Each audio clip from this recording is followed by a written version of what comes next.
and share screen. Share.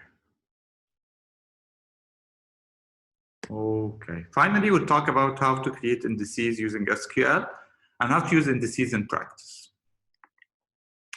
So here's the statement, the general SQL statement to create an index. Of course, you can do this using the graphical user interface. So you go to a table, and then I guess you right-click on it, and then say, okay, create an index or something. Depends on what database management system you're using, yeah?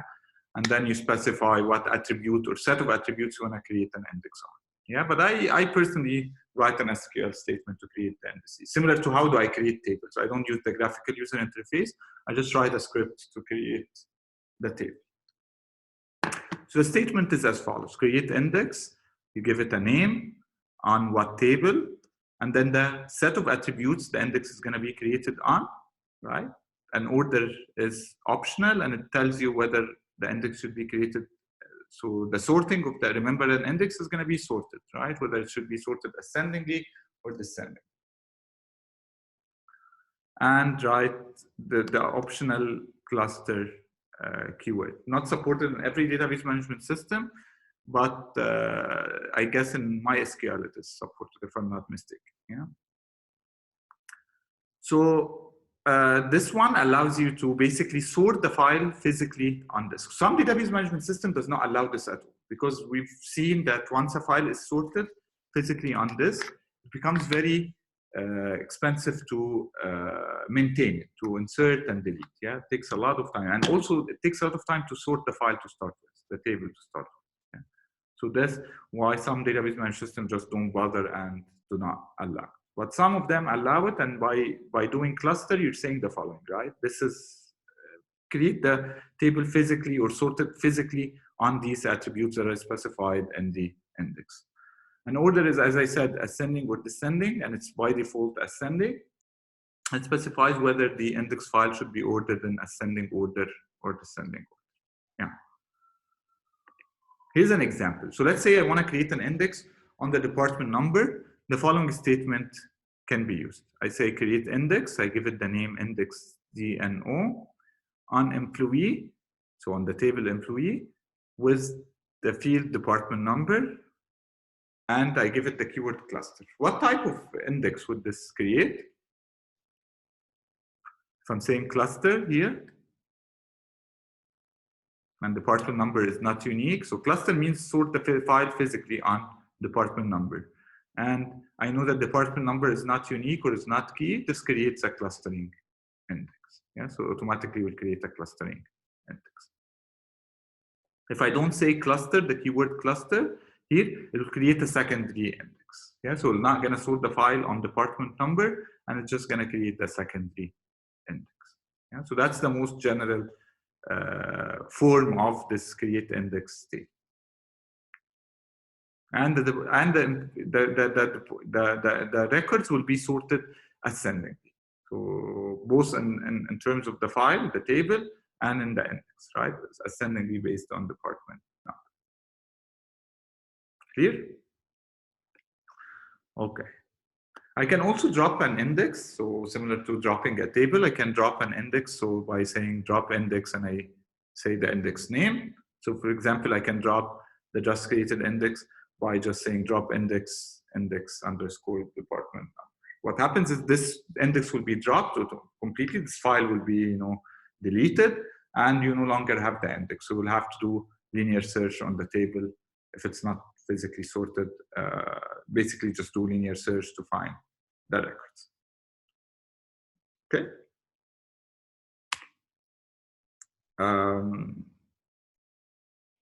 One second. So I can also do, right? So another example is to create an index. Remember when we said we can do an index on multiple attributes at the same time? So department number and age.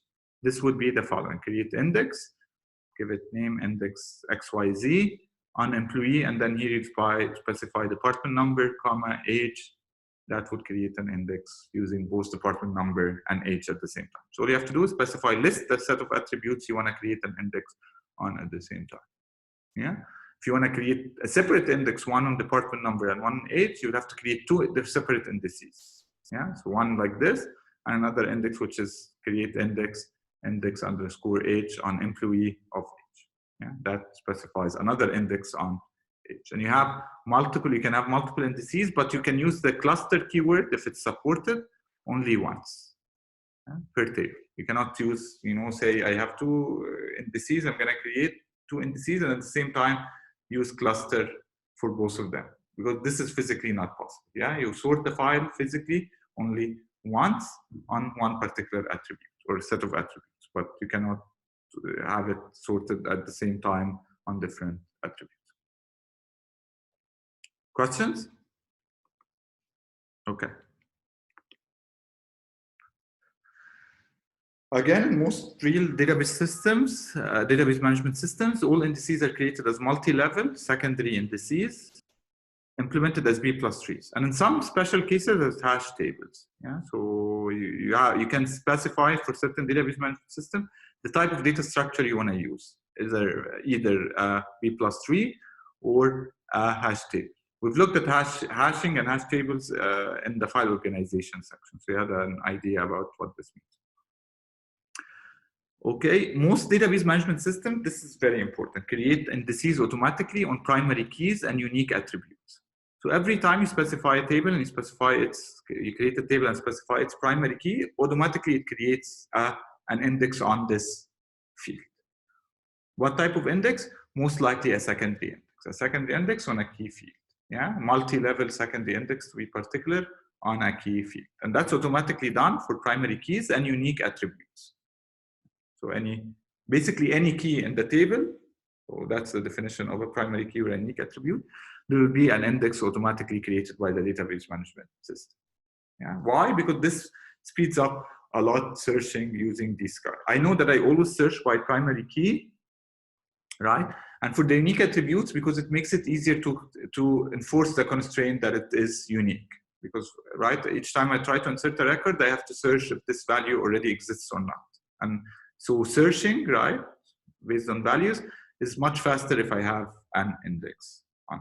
Yeah, so to ensure that the uniqueness aspect, it's easier to build an indices on these attributes. For the rest of the attributes, indices must be created manually on any other attribute combination of attributes. Yeah, so basically for the rest of the attributes that are not primary key or unique, you have to create the indices yourself. And that's an important job as a database administrator. This is a very important part of the life cycle of your project, is to build and to figure out what are the right attributes to build an index on, and you should build indices on any database that you are using, because otherwise your queries are going to be extremely slow. So what are the guidelines or the things you look at when deciding whether you should create an index on a certain field or not? So you typically create an index on fields that appear frequently in the where conditions or join conditions. So you know your workload, you know your type of queries that you usually ask. That's why in the beginning of the project, we asked you to kind of envision what type of queries you will be asking, what type of retrieval tasks that would be supported by your project or database system. So you know this a priori, and based on this, you decide on what indices you build. So let's say you have the library database system, then you're searching a lot by author of the books. You're searching a lot by the user ID, so the people that borrow the books. You're searching a lot by title of the book. These are all candidates for indices, yeah, because you search for them a lot. You also, typically these attributes of foreign keys, which are used in joins, are typically good candidates for building indices. Yeah? So foreign keys by default are not going to be, there's been no index created for them. Yeah, the database management system is not going to do this. But if you're using them in joins, then typically it's a good idea to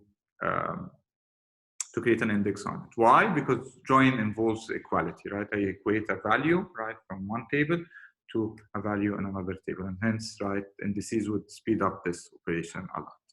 So again, right, where conditions. So what are the attributes that appear a lot in where conditions or in join conditions?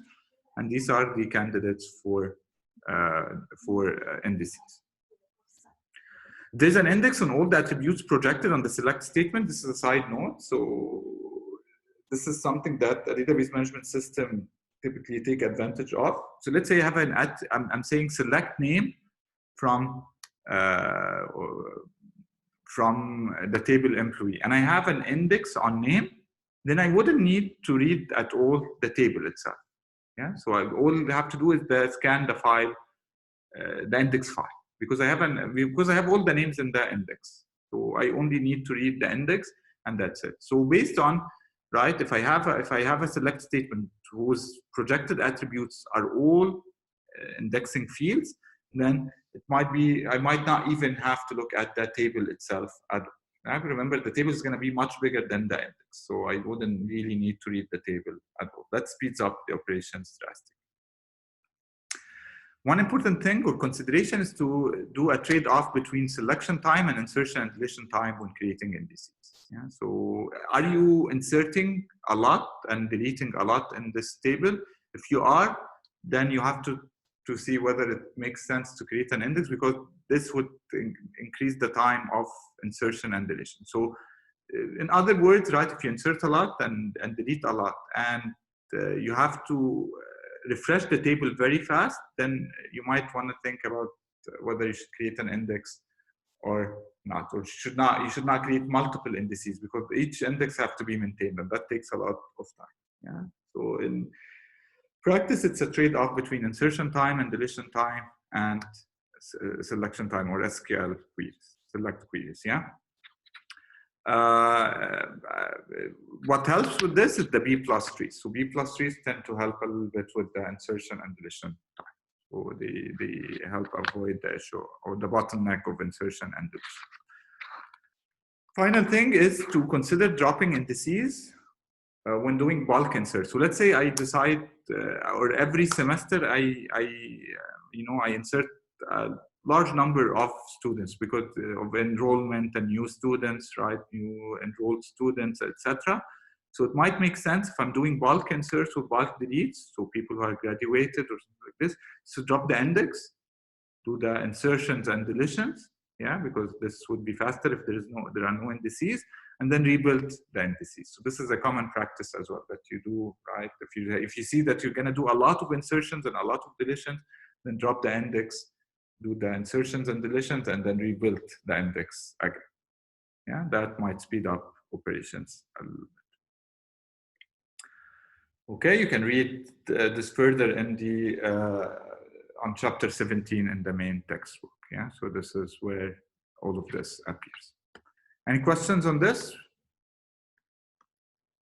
Okay, so again, I encourage you to really think about indices and use them in your projects overall. Yeah, it's a very important tactic in database system. Yeah, something that is highly recommended.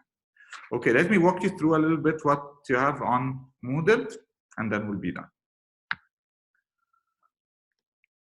So in Moodle, so you have, let me just see, where is it? Here. Okay. So you have the practice exercises, right? So practice exercise 7, and you have their solutions. So please go through these. This is one exercise that I told you, one big exercise with multiple parts.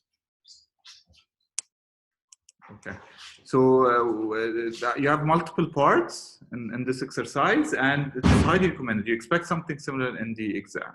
Yeah. So basically, you have like, if you have a primary index, what do you do? If you have a secondary index, what happens, and so on. It's a very realistic exam. Yeah. The idea is to calculate the different things that we've calculated. Basically, how many blocks would you have to read to, run a query? Okay. So you have like, I think, 6 parts or 7 parts in this question, and the solution is also provided. Yeah. So I encourage you to do. Second thing is you have these additional resources. So here you have a video on indices. You can have a look on it if you want to refresh your, the information, or see a different take on the information we've covered, right? So we have a lecture from Stanford University here on indices. You have this set of slides which cover the idea of B plus trees. So it talks about B plus trees and indexing and hashing. So I'm not going to go through it. You can have a look on it. It's not obligatory. As I said, it's not part of, you're not going to be questioned on this in the exam.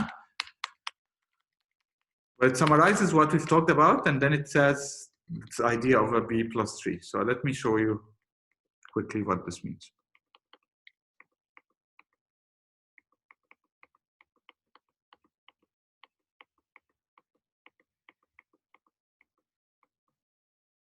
Okay, so this is how typically a multi-level index looks like. Yeah, it looks like a tree like this. Each one of these nodes is a block. Yeah, so this is the top level. It's a multi-level index. So the top level, the root, is just one node and it's one block. And then this is the next level index, and it has, you know, multiple blocks. So here it has 2 blocks. So it fits in 2 blocks. So we have a 2 block. And then the next one has this number of blocks. So that's the next level index. And then finally, it points to the table itself. Yeah, so these pointers point to the table. Now, the idea is that you keep some of these blocks empty. So similar to what we did in clustering indices. You keep some of these nodes empty. That's what a B plus tree is. Yeah, you keep some of the nodes empty. And so when you do insertion, you fill in these gaps, yeah, the empty gaps. And every now and then, once a node becomes full, you split it, and you really make 2 nodes out of a full node, so that it have empty space. And when a node becomes let's say you're doing deletion, so a node had only 1 entry and you deleted this entry, you merge the nodes. Yeah, so it does some dynamic merging and splitting to kind of make insertion and deletion much faster. You don't have to maintain the tree except once a node becomes empty or becomes full. Yeah, the idea is to keep this tree balanced at all times. That's the whole point. Yeah, and that's all I want you to know about multi-level indices as B plus trees.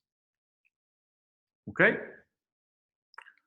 There's also something on hashing, so you can look at hashing. We've seen this in the file organization, but you can have a look on it if you're interested, right? So how I can create an index as a hash index, yeah? And this is just summarized here. Yeah, we've looked at this before. So the idea is to use something called extendable hashing. It's a very cool idea. And this is typically how you can create an index using hashing techniques. And in some database management system, it allows you to specify the type of index, whether it's a hashing index or a B plus tree. Yeah.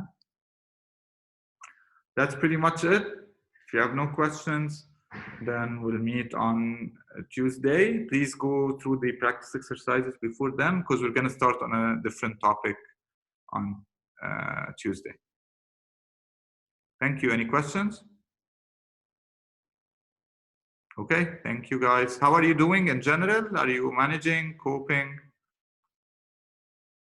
So the grades, yes, we're gonna post them. Dr. Wadia is gonna post them in the weekend. So he said he will work on them in the weekend, so you should have them on the weekend. Other than this, you're coping well, you're doing well with the project, and have any wishes, any comments you wanna say? We can put this off the record, so let me stop sharing. Stop recording.